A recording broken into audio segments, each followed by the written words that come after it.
Assalamualaikum warahmatullahi wabarakatuh. Perkenalkan, nama saya Pujiasi Fiera Rahayu dari Fakultas Perikanan dan Ilmu Kelautan, Program Studi Manajemen Sumber Daya Perairan dengan NIM 2250801071111045 dari kelas M02.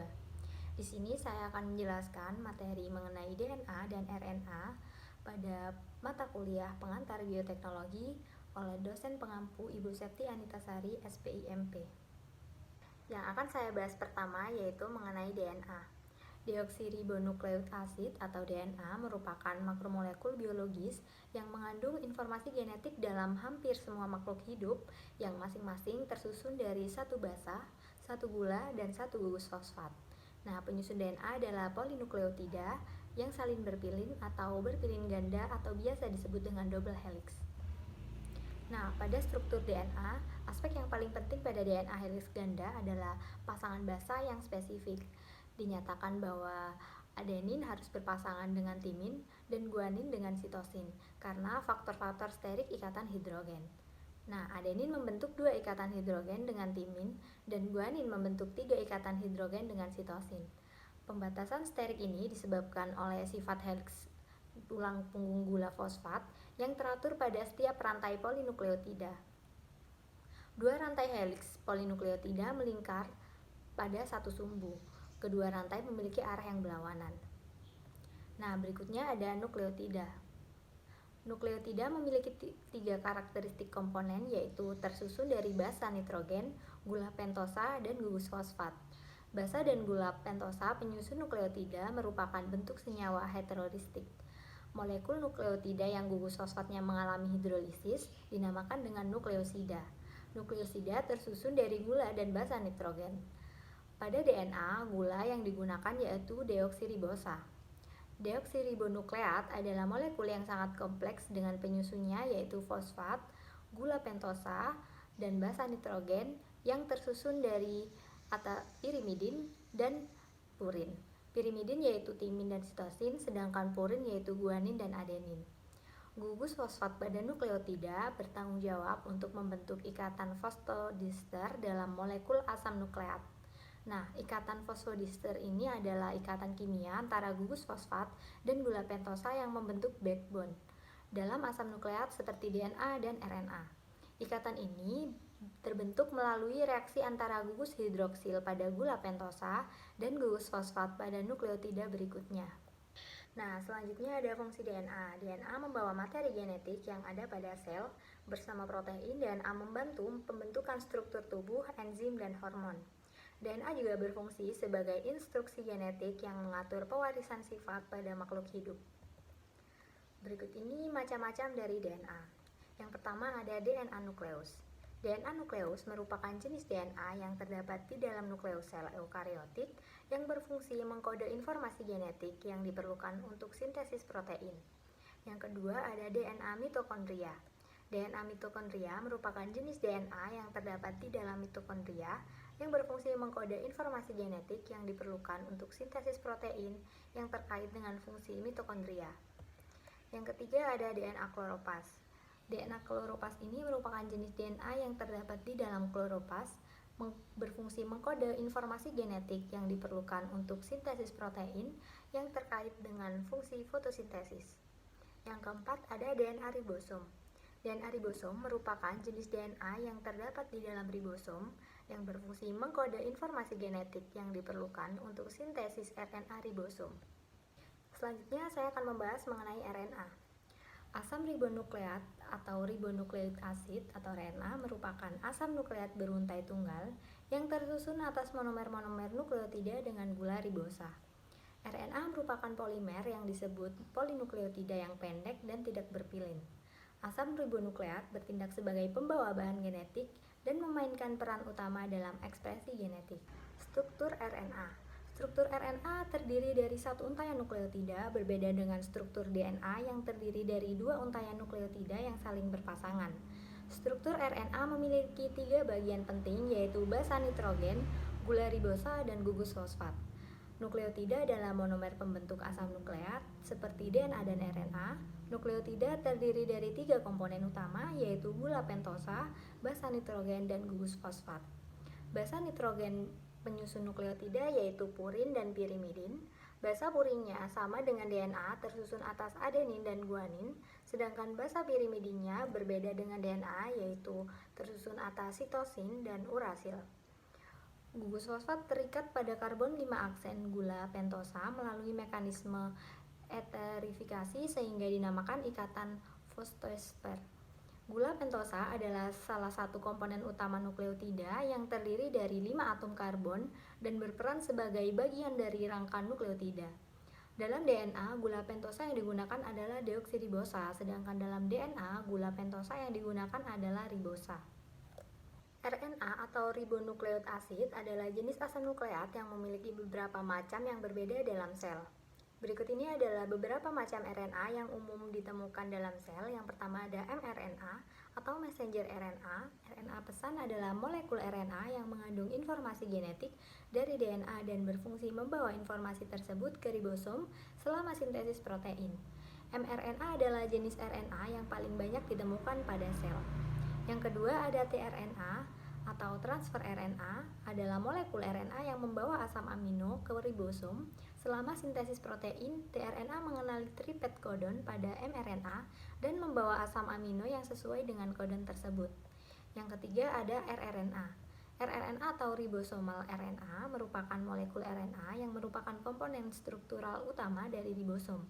Ribosom adalah kompleks protein dan RNA yang bertanggung jawab untuk mensintesis protein. Ada perbedaan DNA dan RNA secara spesifik. Pada rantai polinukleotida, pada DNA panjang, rantainya panjang, double helix, ganda dan berpilin. Sedangkan pada RNA, rantainya pendek, tunggal dan tidak berpilin. Pada perbedaan kedua yaitu pada letaknya, DNA terletak di inti sel beberapa organel sel lainnya, sedangkan RNA terletak di berbagai tempat dalam sel, sitoplasma, dan organel lainnya. Perbedaan ketiga ada pada gula pentosanya. DNA terdiri dari deoksiribosa, sedangkan pada RNA gula pentosanya adalah ribosa. Yang keempat ada perbedaan dari basa nitrogen.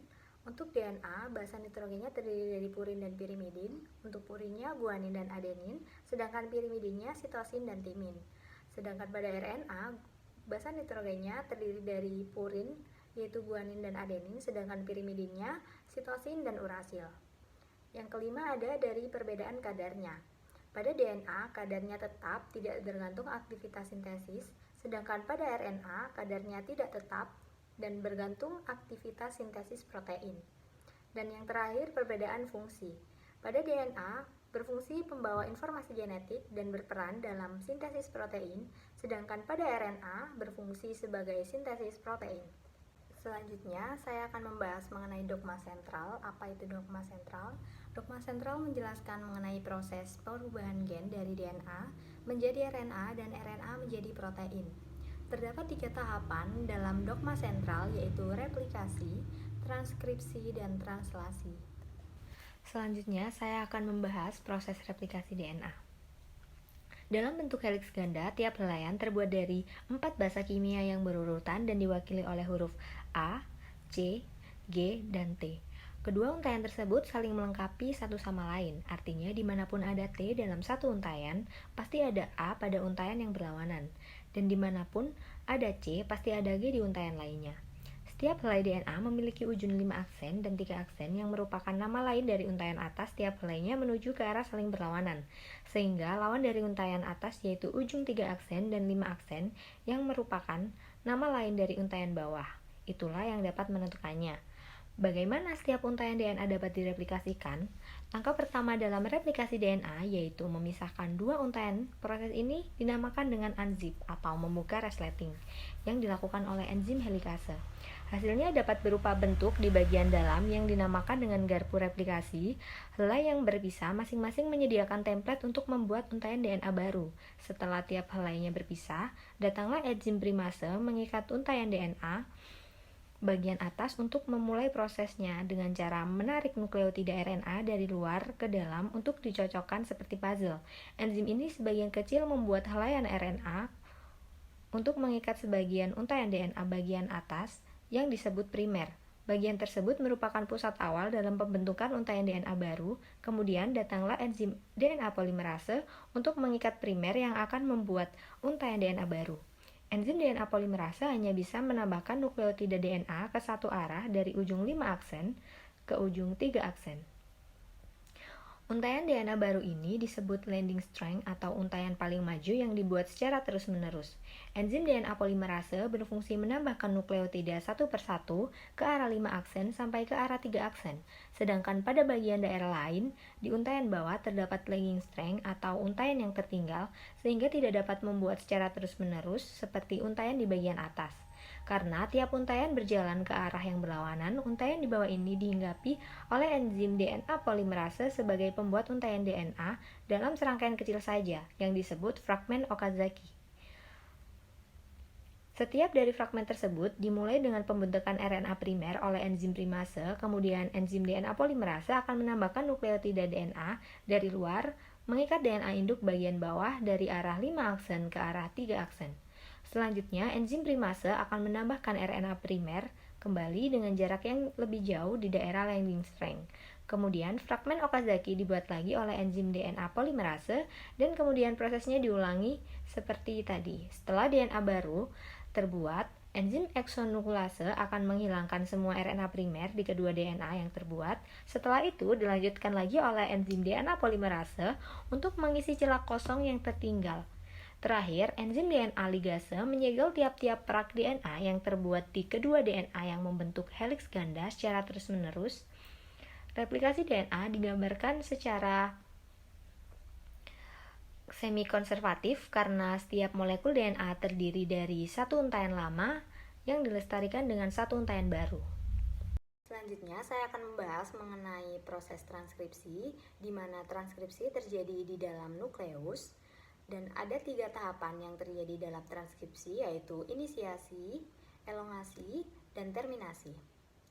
Saat terjadi proses transkripsi, DNA yang terkandung dalam nukleus akan dihampiri oleh RNA polimerase.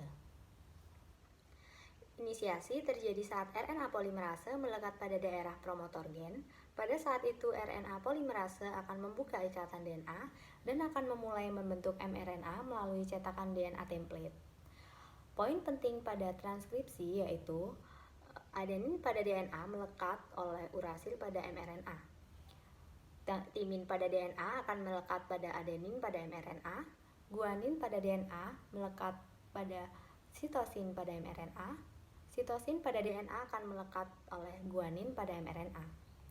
Kemudian, RNA polimerase akan mengarahkan pembacaan dari arah 5 aksen ke arah 3 aksen. Proses ini dinamakan dengan elongasi. Transkripsi akan berakhir saat RNA polimerase sampai pada daerah terminator. mRNA yang terikat terbentuk mengandung urutan 3 basa nitrogen yang dikenal dengan kodon. mRNA akan meninggalkan nukleus melalui pori-pori nukleus menuju sitoplasma untuk memulai translasi. Selanjutnya, saya akan membahas mengenai translasi. Setelah menyelesaikan tahap transkripsi, mRNA yang berada di nukleus akan berpindah ke sitoplasma yang merupakan tempat ditemukannya ribosom. Hal ini dilakukan untuk melanjutkan tahap translasi. mRNA ini berperan sebagai cetakan untuk pembuatan protein. Sebagaimana kita ketahui, mRNA mengandung urutan 3 jenis basa nitrogen yang disebut kodon. Sehingga poin yang harus diingat adalah translasi merupakan proses penerjemahan mRNA untuk dibuat menjadi protein. Hal yang harus diingat dalam translasi adalah pairing loss atau aturan memasangkan basa nitrogen pada translasi, di mana A pada mRNA akan berkaitan dengan U pada tRNA. U pada mRNA akan berkaitan dengan A pada tRNA. G pada mRNA akan berkaitan dengan C pada tRNA, sedangkan C pada mRNA akan berkaitan dengan G pada tRNA. Sama halnya dengan transkripsi, translasi juga memiliki 3 tahapan yaitu inisiasi, elongasi, dan terminasi. Tahap inisiasi dimulai saat ribosom subunit kecil terikat pada mRNA. Ribosom subunit kecil ini akan bergerak dari arah 5 aksen ke arah 3 aksen. Ketika sudah menemukan kodon AUG, tRNA yang membawa asam amino, metionin, dan antioksidan UAC akan melekat pada mRNA. Kemudian setelah tRNA terikat pada mRNA, maka ribosom subunit besar akan datang dan terikat juga bersama ribosom subunit kecil untuk melengkapi proses inisiasi. Ribosom subunit besar memiliki 3 daerah: A atau aseptor site, daerah P atau peptidyl site, dan daerah E atau exit site. Saat terjadi proses elongasi, asam amino yang lain akan dibawa pada rantai mRNA oleh RNA transfer dengan membawa antikodon.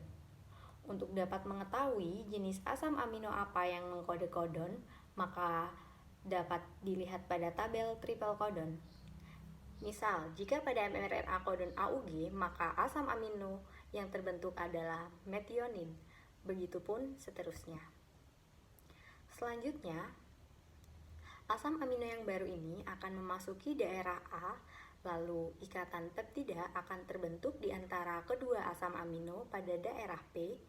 Saat itu ribosom akan berpindah ke triplet kodon lainnya yang ada di mRNA, sehingga tRNA yang sudah melepaskan asam aminonya akan berada di daerah E dan bersiap untuk keluar, kemudian daerah A pun bersiap untuk ditempati tRNA yang baru. Siklus ini akan terus berulang sampai pada tahap terminasi. Terminasi terjadi ketika salah satu dari 3 stop kodon berada di daerah P. Kodon ini dikenal oleh protein yang dikenal sebagai release vector. Saat RF memasuki daerah A, secara otomatis poil peptida akan rilis dari ribosom dan ribosom akan terpisah dan bersiap untuk melakukan translasi yang baru. Nah, polipeptida inilah yang dikenal sebagai protein. Terima kasih dan sekian dari saya mengenai materi DNA dan RNA. Wassalamualaikum warahmatullahi wabarakatuh.